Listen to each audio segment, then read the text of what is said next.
नमस्कार, KTV news में आपका स्वागत है। मैं हूं स्तुति और आइए एक नजर डालते हैं शहर की प्रमुख सुर्खियों पर। नववर्ष के अवसर पर श्री काशी विश्वनाथ धाम में आने वाले श्रद्धालुओं हेतु की गई विशेष व्यवस्थाएं।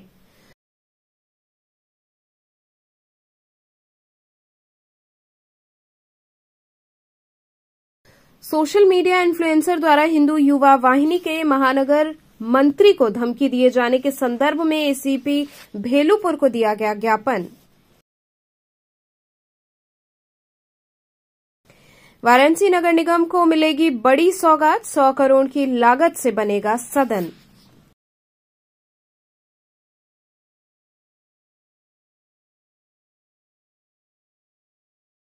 और साइबर धोखाधड़ी से निपटने हेतु सुसवाही वार्ड के लोगों को विशेष कार्यक्रम के माध्यम से किया गया जागरूक।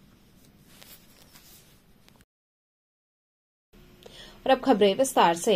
नववर्ष के अवसर पर श्री काशी विश्वनाथ धाम में श्रद्धालुओं की भीड़ के दृष्टिगत विशेष व्यवस्थाएं की गई हैं। श्री काशी विश्वनाथ धाम के मुख्य कार्यपालक अधिकारी ने बताया कि नए साल के अवसर पर और महाकुंभ के अवसर पर काशी विश्वनाथ धाम आने वाले श्रद्धालुओं के लिए सुरक्षा सुविधा के सभी उपाय किए जा रहे हैं।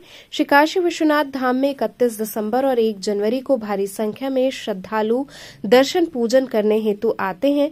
इस संख्या को मद्देनजर रखते हुए बड़ी संख्या में श्रद्धालुओं का आगमन निश्चित है, इसलिए बैरिकेडिंग की व्यवस्था होती है जो सावन महाशिवरात्रि पर की जाती है। इस बार 4 करोड़ के लगभग श्रद्धालु आने वाले हैं। बैरिकेडिंग के सहारे सिंगल लाइन में लोग चलते जाएंगे। गर्भगृह में प्रवेश निरंतर बंद रहेगा। इसके साथ ही महाकुंभ को लेकर जो तैयारियां होनी है उसका प्रोटोकॉल 10 जनवरी के आसपास जारी कर दिया जाएगा।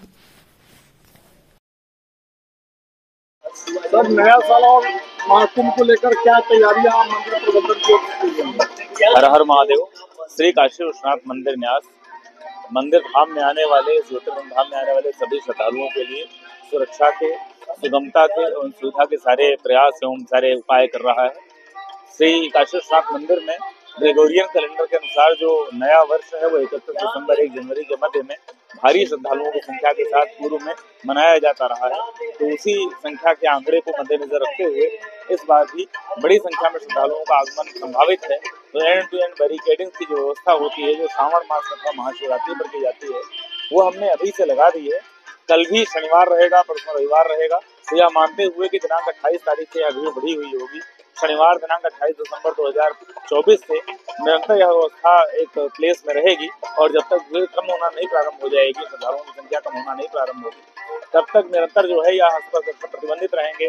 गर्भगृह में प्रवेश पूरी तरह से बंद रहेगा और एंड टू एंड बैरिकेडिंग में एक सिंगल लाइन चलते हुए निरंतर लाइन चलती रहे, सुरक्षित चलती रहे, सभी की सुरक्षा एवं सुगमता बनी रहे, इसका उपाय करते हुए हम लोग दर्शन करवाएंगे। इसके साथ ही जो महाकुंभ को लेकर तैयारियां हैं वह भी पूर्ण कर ली गई हैं। दिनांक 10 जनवरी के आसपास सेवा प्रोटोकॉल भी लागू कर दिया जाएगा। वही पूरी तरह शिवरात्रि और जो हमारा श्रावण मास का प्रोटोकॉल होता है वही लागू किया गया है। जो उस समय सुविधाएं दी जाती हैं, ग्लूकोज वाटर दिया जाता है, लोगों को पीने का पानी उपलब्ध कराया जाता है, टॉयलेट की सुविधा उपलब्ध कराई जाती है, खाने पीने के लिए स्वल्पाहार भी रहता है जो लाइनों में हम लोग अगर कोई यात्री फेंट होने लगता है उसको उपलब्ध कराते हैं। और श्रद्धालुओं के लिए सारी व्यवस्थाएं करते हुए चिकित्सा के पूरे अंजाम रहेंगे। तो ये सब करते हुए श्री काशी विश्वनाथ मंदिर न्यास अपनी तैयारियां कर रहा है। सोशल मीडिया इन्फ्लुएंसर द्वारा हिंदू युवा वाहिनी के महानगर मंत्री को धमकी दिए जाने के संदर्भ में एसीपी भेलूपुर को ज्ञापन दिया गया। विगत कुछ दिनों पूर्व इंस्टाग्राम पर एक रील बनाकर डाली गई थी जिसमें जूना अखाड़े से जुड़े एक संत को गालियां देते हुए मारा गया था। उसी संबंध में हिंदू युवा वाहिनी ने अपना विरोध दर्ज किया और अभियुक्त के खिलाफ मुकदमा दर्ज करवाया था, जिसमें अभियुक्त को जमानत मिल गई थी। जिसके बाद आरोप है कि हिंदू युवा वाहिनी के अभिषेक गोलू श्रीवास्तव को जान से हाथ धोने की धमकियां मिल रही हैं, जिसको लेकर अभिषेक गोलू श्रीवास्तव एसीपी भेलूपुर धनंजय मिश्र से मिले और धमकी देने वाले के खिलाफ मुकदमा दर्ज करने के लिए एसीपी भेलूपुर को तहरीर दी है। प्रार्थी अभिषेक गोलू श्रीवास्तव महानगर मंत्री हिंदू युवा वाहिनी वाराणसी से बात करने पर उन्होंने बताया कि हिंदू युवा वाहिनी संगठन के माध्यम से सनातन संस्कृति व धर्म की रक्षा के लिए आवाज उठाता रहता हूं। इसी क्रम में एक साधु सन्यासी बाबा राधेश्याम जी के ऊपर एक अभिषेक सिंह नामक यूट्यूबर द्वारा अश्लील गाली गलौज मारपीट व धमकी देते हुए सनातन संस्कृति व ब्राह्मण समाज को गाली देते हुए एक वीडियो इंस्टाग्राम पर पोस्ट किया गया था, जिसके खिलाफ प्रार्थी ने साधु राधेश्याम जी की मदद कर एफआईआर पंजीकृत कराया था। इसी से खार खाए हुए उस इंस्टाग्राम यूट्यूबर अभिषेक सिंह व उसके साथीगण द्वारा लगातार प्रार्थी को गाली गलौज जान से मारने की धमकी दी जा रही है। आज किस तरह ज्ञापन लेके आए थे, क्या था? विगत दिनों अभिषेक सिंह नामक व्यक्ति ने जो साधु को मारा था, उसी प्रकरण में जो है कल मेरे पास रात में धमकी भरा फोन आया जो है अनुराग सिंह अन्नू के द्वारा, जो अपने आप को जो है बीएचओ का बता रहा था और बता रहा था कि विधायक जी का करीबी है, माननीय सुशील जी का करीबी है विधायक जी का। तो उसके द्वारा धमकी भरा फोन आया मेरे पास कि ऐसा इस मामले से पीछे हट जाओ वरना गोली मरवा देंगे वगैरह वगैरह। सिर्फ उसी प्रकरण में आज हमने जो है एसीपी साहब को ज्ञापन दिया है और कहा है कि इस पर उचित कार्रवाई की जाए। जो है किस तरह का रील रहता है उनका, क्या है? रील काफ़ी अभद्रता पूर्वक रहता है। अभिषेक सिंह का जो है बनारस से करेजा के नाम से उसकी आईडी चलती है और काफ़ी अभद्रता उस पर रहता है। दारू का प्रमोशन करना और जो है गालियों का प्रमोशन करना, बनारस की छवि खराब करना, केवल यही उसके रील में रहता है। क्या मांग की है? हमने मांग यही किया है कि उसके ऊपर मुकदमा करवाया जाए और अगर कोई दिक्कत है, जैसे उसने साधु को मारते हुए वीडियो बनाया है वैसे ही जो है एक माफ़ी भरा वीडियो अगर वो सोशल मीडिया पर वायरल कर देता है तो फिर इस पर पीछे हटेंगे, वरना आगे और भी ये कार्रवाई जारी रहेगी। ये तो भाई दंडनीय अपराध है, किसी को मारना पीटना। बिल्कुल, वो भी सोशल मीडिया पर खुलेआम वो चप्पल से मार रहे हैं साधु को, भगवाधारी को। अब महाराज जी की सरकार में जो है भगवाधारी के ऊपर चप्पल से मारा जा रहा है, ये बड़ा निंदनीय है। इसी को लेकर हिंदू वाहिनी जो है ये पूरा कार्रवाई कर रही है। क्या आश्वासन मिला? आश्वासन मिला, उसके खिलाफ जो है मुकदमा पंजीकृत किया जा रहा है जो है, और ये है कि उसकी गिरफ्तारी होगी। वाराणसी नगर निगम को बड़ी सौगात मिलने जा रही है। 100 करोड़ की लागत से सदन बनेगा, जिसकी आधारशिला पीएम रखेंगे। वाराणसी नगर निगम को 2025 में एक बड़ी सौगात मिलने जा रही है। इसके साथ 1 लाख स्क्वायर फीट में करीब 100 करोड़ रुपए की लागत से सदन बनाया जाना है। इसको लेकर तैयारियां लगभग पूरी कर ली गई हैं। लेआउट एवं डिजाइन तैयार हो चुके हैं। प्रोजेक्ट के धन स्वीकृत के लिए भेज दिया गया है, जिसे जनवरी 2025 में स्वीकृत होने की उम्मीद है। वाराणसी नगर निगम के सदन को रुद्राक्ष कन्वेंशन सेंटर बनाए जाने के बाद लोगों को सदन की कमी का एहसास हो रहा था।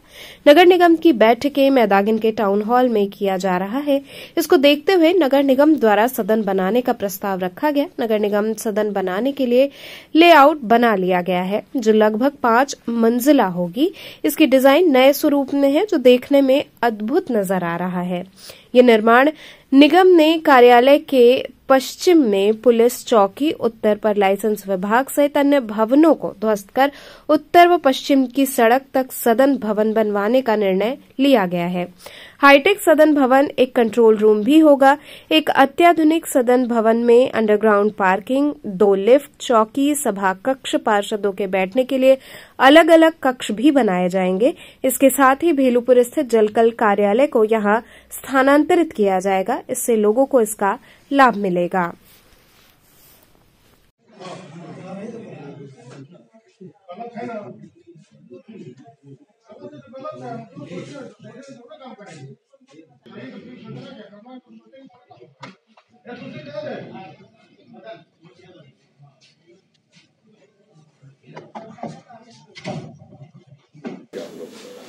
देखिए, पहले नगर निगम के पास सदन था, लेकिन रुद्राक्ष बनने के बाद बैठकों के लिए अभी कोई भी जगह निर्धारित नहीं है। अभी टाउन हॉल में एक बैठक होती है।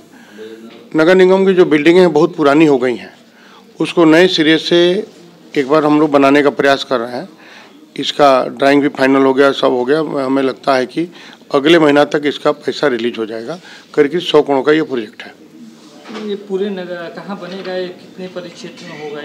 ये करीब 1 लाख स्क्वायर फीट में बनेगा, जो जिसमें मुख्य नगर अधिकारी जो बैठते हैं, ये जो पुलिस चौकी है, पुलिस चौकी से लेके मुख्य नगर अधिकारी के जगह तक ये पूरा एरिया जो खाली है, इसी में इसका निर्माण कराने की योजना है। प्रधानमंत्री जी द्वारा इसका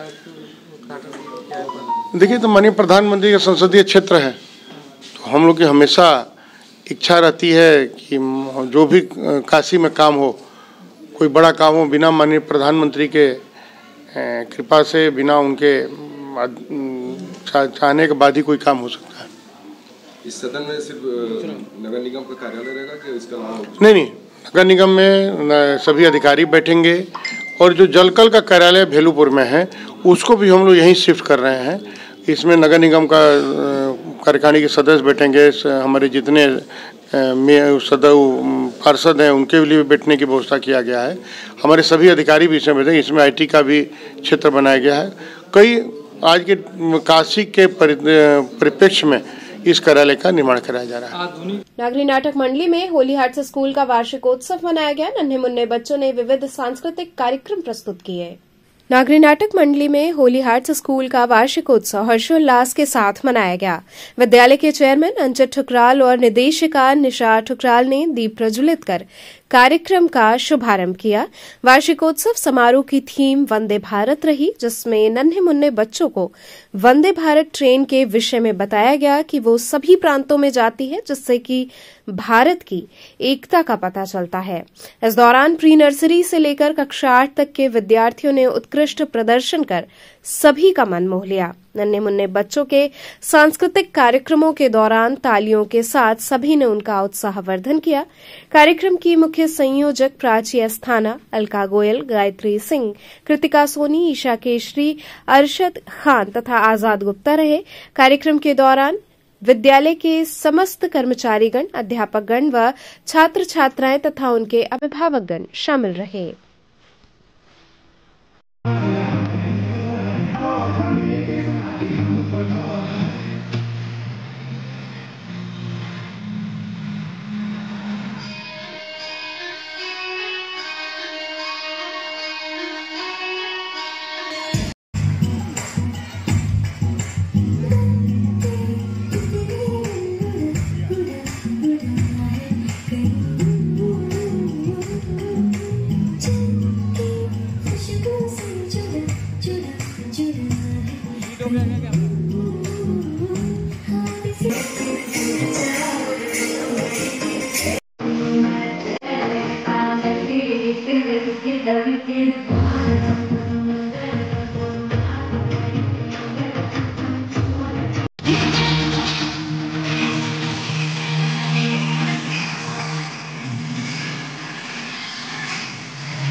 क्या है, किस तरह का बच्चों का ये कार्यक्रम चल रहा है? जी देखिए, ये हम लोग का कार्यक्रम है वंदे भारत, भारत की एकता, और उसके सारे जितने भी स्टेट्स हैं, जितने भी राज्य हैं, उनको एकता में दिखाना है कि भारत एक है। भले हमारा कल्चर अलग अलग है, खान पान अलग है, पहनावा अलग है, लेकिन अंदर से हम सब एक हैं। क्या संदेश दे रही है इस कार्यक्रम के माध्यम से? इसी यही संदेश है कि जितने भी हमारे स्कूल में या जितने भी प्रांत में जितने भी देश के बच्चे हैं, सब एक है और सबका एक ही लक्ष्य है, वो है भारत को आगे करना और भारतीय बन के रहना। आज क्या खास थीम था आपके कार्यक्रम का? यही है सर कि हमारी ट्रेन जगह जगह जा रही है, लेकिन आखिर में वो कहलाएगी भारतीय रेल।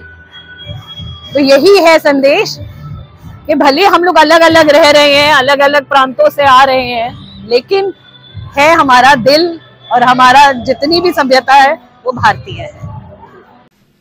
पीएमसी हॉस्पिटल का 12वां स्थापना दिवस मनाया गया। चिकित्सा के क्षेत्र में सराहनीय कार्य करने वाले चिकित्सकों को सम्मानित किया गया।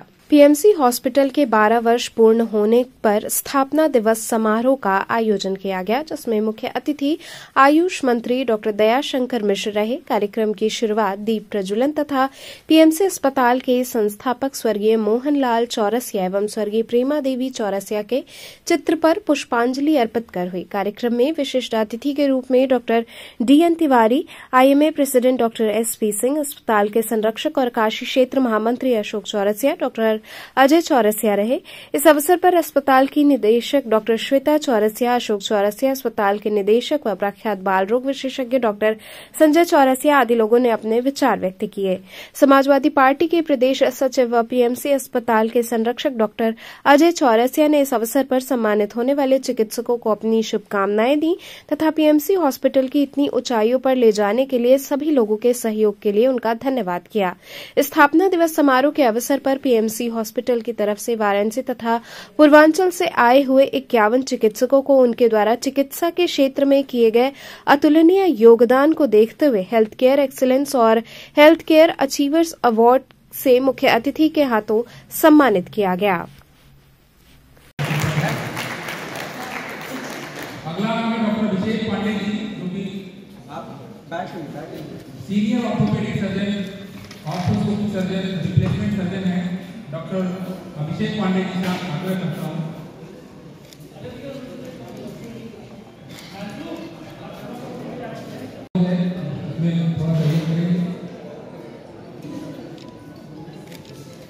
एक बार जोरदार तालियों के साथ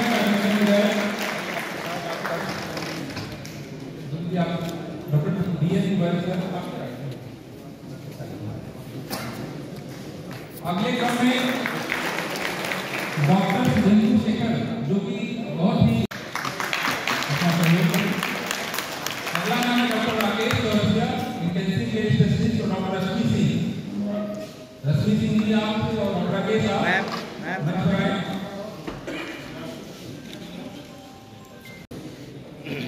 मैं सभी लोगों से अनुरोध करता हूँ मंच से कि आपका सम्मान किया जाए। योगदान तालिका बैठी है। आगे क्रम में डॉक्टर मनस्वी चौबे,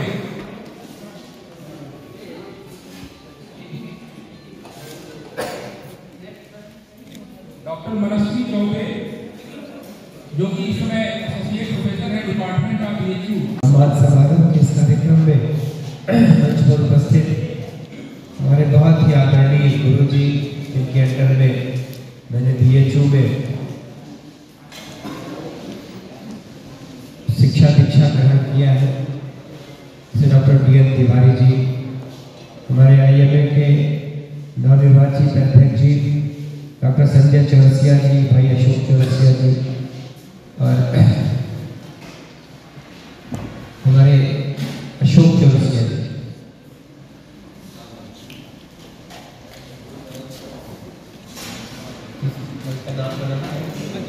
डॉक्टर अजय चौरसिया जी, इस सभागार में उपस्थित हमारे जितने भी डॉक्टर बंधु यहाँ उपस्थित हैं। आज यहाँ पर हेल्थ केयर एक्सीलेंस और हेल्थ केयर अचीवर अवार्ड का आयोजन पीएमसी हॉस्पिटल के 13वें स्थापना दिवस के उपलक्ष्य में काशी में किया गया, जो कि बनारस किला रिजॉर्ट यहाँ बाबतपुर में है। यहाँ पर हम सबके बीच में इस कार्यक्रम के मुख्य अतिथि माननीय आयुष मंत्री उत्तर प्रदेश सरकार डॉक्टर दयाशंकर मिश्रा दयालु जी रहे, और हमारे विशेष अतिथियों में एक से छोटी साइंस विभाग के डॉक्टर डीएन त्रिपाठी सर रहे, और आईएमए के प्रेसिडेंट डॉक्टर एसपी सिंह भी हमारे बीच में रहे। और उन सभी लोगों के द्वारा हमारे समाज में अपने चिकित्सकीय कार्य से लोगों के सेवा भाव करने वाले ऐसे चिकित्सकों को 2 कैटेगरी में हेल्थ केयर एक्सीलेंस और हेल्थ केयर अचीवर अवार्ड से सम्मानित किया गया, जिसमें बीएचयू के तमाम विभागों के प्रोफेसर और डॉक्टर मौजूद थे। इसके अलावा हमारे आयुष चिकित्सक, जो कि अपना सब कुछ गांव पर लगाकर बहुत ही गरीब तबके का भी इलाज करते हैं के माध्यम से, उन सभी लोगों का जो पिछले 20 से 25 वर्षों से अपनी सेवाएँ दे रहे हैं इस क्षेत्र में, हम लोगों ने उनका सम्मान आज अपने इस मंच से किया। हम पूरे पीएमसी परिवार की तरफ से उन सभी चिकित्सकों को हार्दिक अभिनंदन करते हैं और उनको बहुत बहुत आभार प्रकट करते हैं उनका कि वो समाज में ऐसे कार्य कर रहे हैं। और हमारे पीएमसी हॉस्पिटल का भी संकल्प यही है कि हम लोग चिकित्सा कार्य के साथ साथ समाज सेवा और मानव सेवा कार्य करते रहें। साइबर धोखाधड़ी से निपटने हेतु सुसवाही वार्ड के लोगों को विशेष कार्यक्रम के माध्यम से जागरूक किया गया। सुसवाही वार्ड 39 के पंचायत भवन में साइबर धोखाधड़ी से निपटने के लिए एक विशेष कार्यक्रम का संचालन किया गया, जिसमें सुसवाही वार्ड 39 के पार्षद सुरेश कुमार के नेतृत्व में कार्यक्रम संपन्न हुआ। कार्यक्रम के दौरान किसी के इरादे साफ नहीं होते मुहिम के तहत नुक्कड़ नाटक के दौरान वार्डवासियों को जागरूक किया गया। अभियान का उद्देश्य लोगों को साइबर खतरों के बारे में सूचित करना, संभावित जोखिमों की पहचान करने में उनकी मदद करना, निवारक उपाय करना और किसी भी धोखाधड़ी वाली गतिविधियों की रिपोर्ट करना है। अभियान का उद्देश्य नागरिकों को खुद को और अपने परिवार को वित्तीय नुकसान से बचाने के लिए जानकारी के साथ सशक्त बनाना है।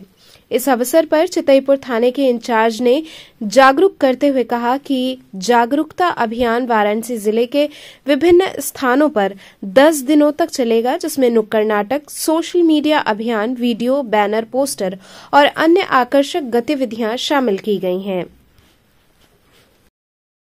लखनऊ की टीम और हमारा थाना अध्यक्ष, जैसे कि चितईपुर थाने के अंतर्गत हम लोग आते हैं, तो चितईपुर थाने के हमारे चौकी इंचार्ज साहब बड़े भैया संदीप भैया की पूरी टीम उन लोगों के साथ लखनऊ की एक टीम आई हुई है यहाँ पर हम लोगों को जागरूक करने के लिए।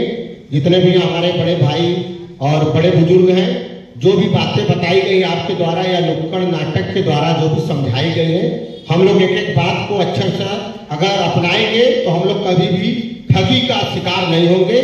और हमें आप जान रहे हैं कि चूंकि अब जैसे भैया ने बताया अभी चौकी इंचार्ज साहब ने कि अब पैसा लूटने का या क्राइम करने का तरीका बदल गया है। पहले क्या था कि पैसा लोग लेके चलते थे अपने जेब में, बैग में, कुछ तरीके से चोर डाकू इस तरीके से लूट लेते थे। लेकिन अब मोबाइल के जरिए नई तरीके से ये कार्यक्रम सब चला रहे हैं। और आप समझिए कि हमारी IT सेल या दुनिया आगे बढ़ रही है, तो इस तरीके से साइबर भी क्राइम करने वाले भी आगे बढ़ रहे हैं। वो भी तरह तरह के अपना दिमाग लगा रहे हैं कि कैसे इन लोगों को बेवकूफ बनाकर पैसा लिया जाए।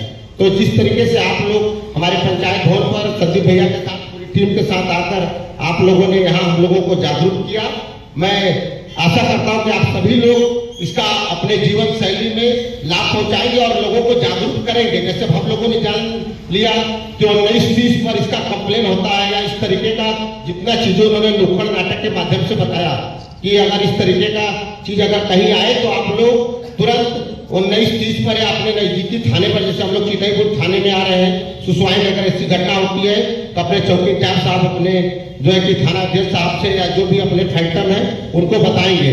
तो हम सभी लोग इसको अपनाकर हम लोग इस चीज को क्राइम को रोक सकते हैं और एक दूसरे की मदद कर सकते हैं। तो मैं आप सबसे ये अपील करूंगा कि आप लोग और लोगों को जागरूक करें, क्योंकि अभी तो बहुत कुछ लोग यहाँ हैं और ये जरूरी है कि इतने लोगों के अलावा भी लोगों पर फोन करेंगे तो अपने जो परिवार है, मित्र है, दोस्त है, यार सबको बताइए इस तरीके की इस समय साइबर क्राइम चल रही है और लोगों को जागरूक करिए। पुनः बहुत बहुत बधाई, धन्यवाद। आप लोग हमारे पंचायत भवन पर आए और संदीप भैया की पूरी टीम को भी धन्यवाद।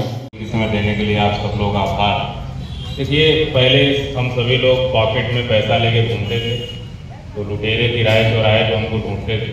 आज हम सब लोग पैसा मोबाइल में लेके घूम रहे हैं, इसलिए वो हमारे मोबाइल पे अटैक कर रहे हैं। और तरह तरह के, अब सब लोग जागरूक तो नहीं है, मोबाइल सब लोग चला रहे हैं, गूगल पे, फोन पे, और जागरूकता उतनी आई नहीं। अब पैसा कैसे भेजना है, कैसे मंगाना है, यहाँ तक सभी लोग नहीं जानते। तमाम बार कहते हैं कि एक रिक्वेस्ट गई है, उसको आप लोग चेक करिए, आपके खाते में 12,000 रुपये आने वाला है। लेकिन आप पिन डालते हैं वो एक्चुअली जाने वाला होता है, अब पैसा आपके अकाउंट से उनके खाते में चला जाता है। सब कहते हैं सर वो तो आ रहा था लेकिन चला गया। तो प्रयोग करना भी नहीं है, क्योंकि मनी रिक्वेस्ट भी उसमें है। हम चाहे तो पार्षद जी पे रिक्वेस्ट भेजें, वो 12,000 दिखाई तो देगा, लेकिन वो पिन डालते मेरे में आ जाएगा। तो ये नहीं करना है। कोई भी आदमी 1 रुपये का फायदा आपको फ्री में नहीं देगा, वो जरूर आपको लूटने के लिए ही ये कर रहा है। कोई भी ऐसा करे तो कहिए हमें आपसे मिलना है, हमें आपको देखना है आमने सामने, हम आपको जानेंगे, पहचानेंगे। या कहीं भी डाउट हो कि ये काम हमें करना है कि नहीं करना है, तो हमारे पुलिसकर्मी घूमते रहते हैं, हम लोग भी घूमते रहते हैं, पार्षद जी किसी के भी माध्यम से हमसे संपर्क कर ले कि सर ऐसा कुछ हो रहा है, हमें करना चाहिए कि नहीं, ऐसा लालच दिया जा रहा है। लेकिन जब लालच दिया जाता है तो आपको तो लगता है कि मुझे बड़ा फायदा मिलने वाला है, हम क्यों किसी को बताएं, हो सकता है वो भी हिस्सा मांग ले, तो आप चुपके से करते हैं, और जब फंस जाते हैं तो दौड़ने लगते हैं। क्योंकि वो पैसा ऐसी जगह पे जा रहा है जिसको ट्रेस करना भी इतना आसान काम नहीं है। क्योंकि बहुत सारे ऐसे लोग हैं जो आधार कार्ड बनवाने जाते हैं या सिम लेने जाते हैं, तो वहाँ भी डुप्लीकेटिंग होती है। आपके नाम से कम पढ़े लिखे मजदूर हैं तो आपके नाम से एक फर्जी सिम बना लेता है, फर्जी आधार कार्ड बना लेगा, उसके बाद उसका प्रयोग बैंक खाता खुलवाने में करेगा। आपको पता ही नहीं है, बहुत सारे लोग यहाँ पे ऐसे मजदूर क्लास के हैं जिनको पता नहीं कि मेरे नाम से एक और खाता चल रहा है जो कोई फ्रॉडस्टर चला रहा है, और उसमें पार्षद जी का पैसा और लोग का पैसा, किसी का भी पैसा चुरा के उसमें भर रहा है और पैसा तुरंत निकाल दे रहा है। तो वो पैसा ट्रेस करना आसान नहीं, पकड़ने आएंगे तो पता लगेगा मजदूर को पकड़ेंगे, लेकिन चला कोई और रहा, बंगाल से, झारखंड से, तिलैया डैम पे बैठा हुआ है, वहां से चला रहा है। तो आपको सावधानी बरतना है, कोई 1 रुपया फ्री में आपको नहीं देने वाला। आप फायदा के चक्कर में ज्यादा मत पड़िए। निवेश करना तो स्टेट बैंक में करिए, बैंक ऑफ बड़ौदा में जाकर करिए, HDFC बैंक में करिए, पीरामल फाइनेंस में करिए। सुसवाही पंचायत भवन में प्रधानमंत्री के मन की बात कार्यक्रम के 117वें संस्करण को सुना गया। सुसवाही वार्ड के पार्षद सुरेश कुमार के नेतृत्व में पंचायत भवन में मन की बात सुनी गई, जिसमें प्रधानमंत्री ने कहा कि 13 जनवरी से प्रयागराज में महाकुंभ का आयोजन होने जा रहा है। इस समय संगम तट पर भव्य तैयारियां चल रही हैं। जब हम कुंभ में भाग लें तो समाज में विभाजन और नफरत की भावना को खत्म करने का संकल्प लें। कुंभ आयोजन में पहली बार AI चैटबॉट का इस्तेमाल किया जाएगा। AI चैटबॉट के जरिए कुंभ से जुड़ी सभी तरह की जानकारी 11 भारतीय भाषाओं में उपलब्ध होगी। वहीं पार्षद ने कहा कि जब भी मन की बात प्रधानमंत्री जी द्वारा की जाती है तो हम सभी को एक से बढ़कर एक जानकारियां मिलती रहती हैं। कार्यक्रम के दौरान पूर्व प्रधान अमरजीत सिंह, सत्यनारायण, पूर्व प्रधान मिंता लाल, SP सिंह इत्यादि वार्डवासी उपस्थित रहे। अपने पंचायत भवन सुसवाही में जो कि माननीय प्रधानमंत्री जी के मन की बात की 117वीं संस्करण को सुन रहे हैं।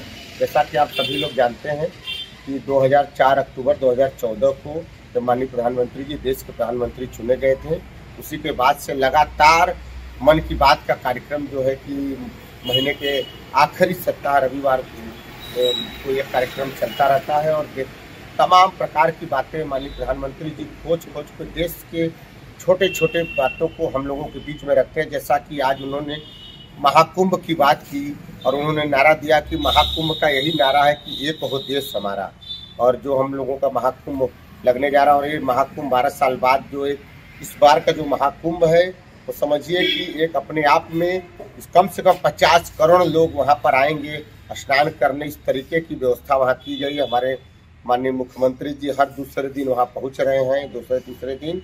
साथ ही माननीय प्रधानमंत्री जी ने हमारे जो फिल्मी जगत की भी बात उन्होंने किया। रफ़ी जो साहब जो हमारे संगीतकार थे उनके बारे में भी उन्होंने बताया कि आज अगर उनके संगीत जो उनकी बातें थी, जो उनकी गाने अगर सुन लिया जाए तो समझ लीजिए कि सभी लोगों का मन एकदम हर्षित हो जाता है। इस तरीके से तमाम चीज़ों पर उन्होंने बात करते हुए जैसे आयुष्मान भारत पे उन्होंने बात किया।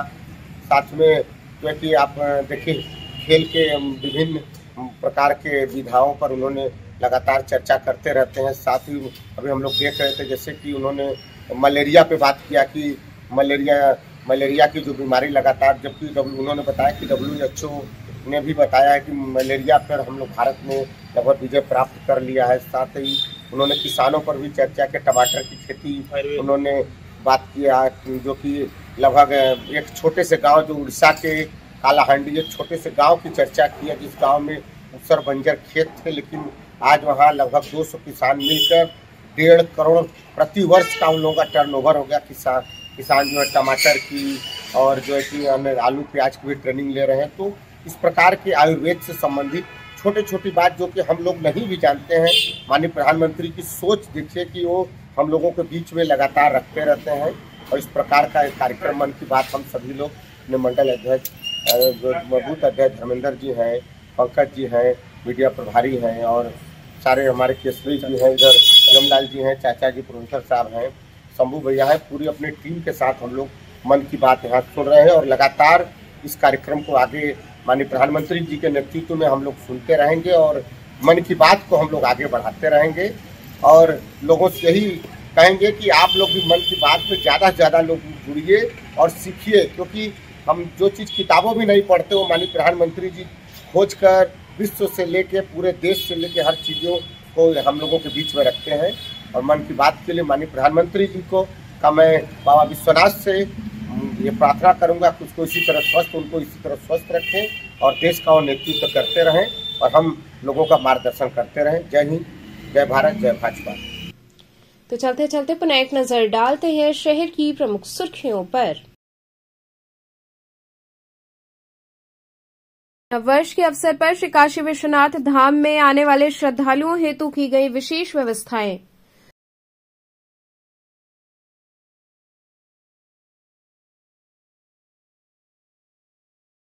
सोशल मीडिया इन्फ्लुएंसर द्वारा हिंदू युवा वाहिनी के महानगर मंत्री को धमकी दिए जाने के संदर्भ में एसीपी भेलूपुर को दिया गया ज्ञापन।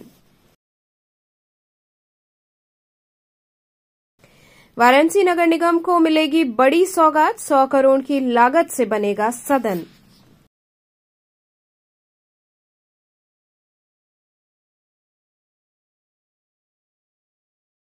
और साइबर धोखाधड़ी से निपटने हेतु सुसवाही वार्ड के लोगों को विशेष कार्यक्रम के माध्यम से किया गया जागरूक। तो आज के समाचार, कल फिर होगी मुलाकात, तब तक के लिए नमस्कार।